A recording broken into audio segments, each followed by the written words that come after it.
مرحبا يا شباب. اليوم انا جيت من المدرسة وجوعان وطلعت بالبرد وشفت ما في شي واجى عبالي اسوي طبخة.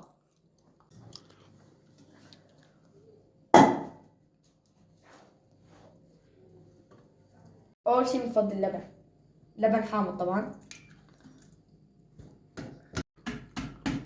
والله خلاص فلتر اللبن.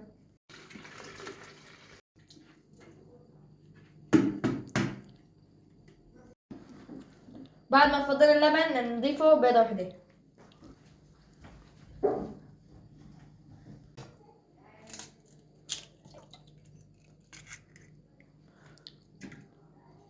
والله بنحطه.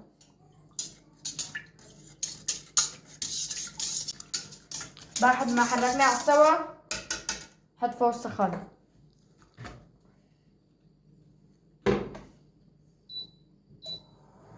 بنحركه لبين ما يغلي اللبن.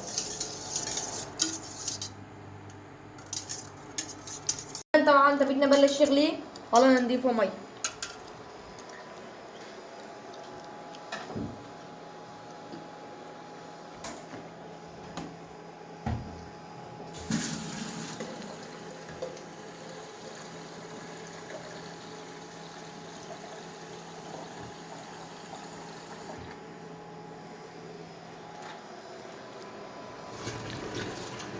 بده طبعا صوت اللبن وصوت المي عشان ما يتخربط.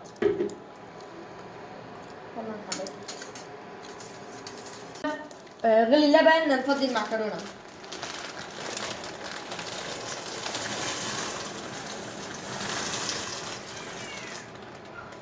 بنحركه شوي. طبعا المعكرونة مو مزلة تحت، لازم نحركه من تحت. والله انا عم بقشر التوم، والله دي احمد عم بفكر اطعميه ولا ما اطعميه. وشو رايكم؟ اكتبوا رايكم بالتعليقات، اطعميه ولا ما اطعميه. بس انا برايي ما اطعميه، لانه هو صار لي سنتين عم بشتغل لحالي وهو ما اجى يساعدني. طلع بدق التوم ومشان نحطه جوة اللبن.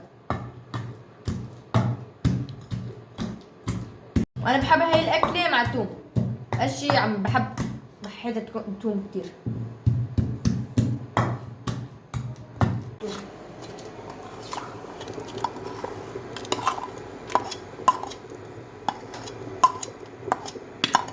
بدنا نضيف ملعقة نعناع.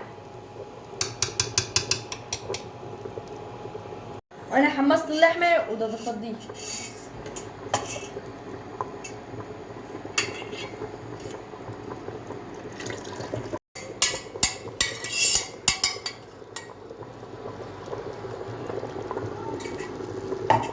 والله خلصت ودي اكل.